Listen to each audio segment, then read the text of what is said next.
How's it going? I'm Coach Dennis with Man of Legacy, and I want to talk about something that's been bubbling up lately in a lot of men's groups I'm in, and it is misbehavior associated with perimenopause and menopause. Now, let's be clear, men.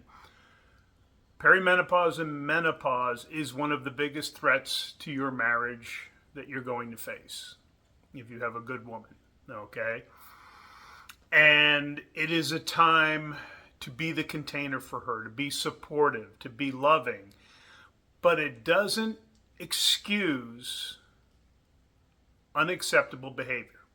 Okay, I want to go over 3 types specifically that has suddenly become a rash of problems. Also, if you haven't done so already, please hit the subscribe button. Again, down in my comments, you'll see the link to Mary Claire Haver's book, The New Menopause. You need to educate yourself on perimenopause and menopause if you're a married man or in a committed relationship with a woman, because it's going to impact you. Okay?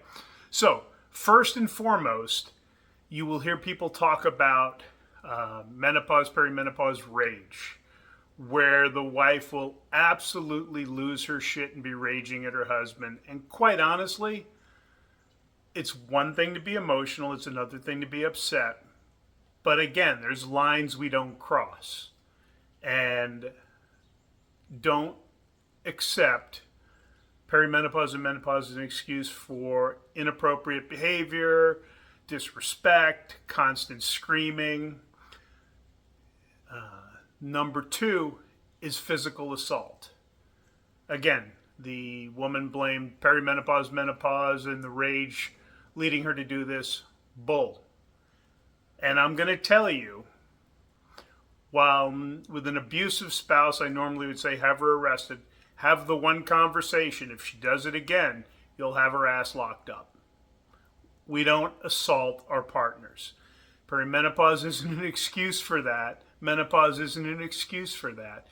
You know what perimenopause and menopause are an excuse for? Feeling like you've lost yourself.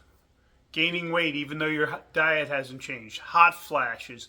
Mental fog. There's a lot. The list of symptoms is ridiculously long, unfortunately. And it is challenging because there is no one pill fixes everything. Okay? And then the final thing I want to talk about that I've seen twice in the last week is a woman who stopped having sex with her husband during perimenopause, menopause, because she didn't feel attractive, because she had gained weight. Then she blamed Perry as the reason for her affair. Okay? Again, if your wife does this, divorce her. Especially if you have evidence and you are in one of those few states where it could be beneficial if you can prove infidelity. Women have it hard enough with perimenopause and menopause to not have the trashy women using it as an excuse for their bad behavior. It is not an excuse for this.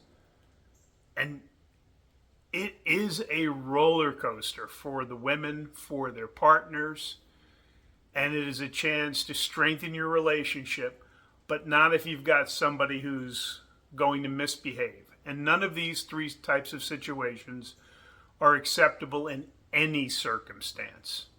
So, men, love yourself and respect yourself enough not to tolerate this. Have good boundaries. If you need to have her arrested or divorced, do so.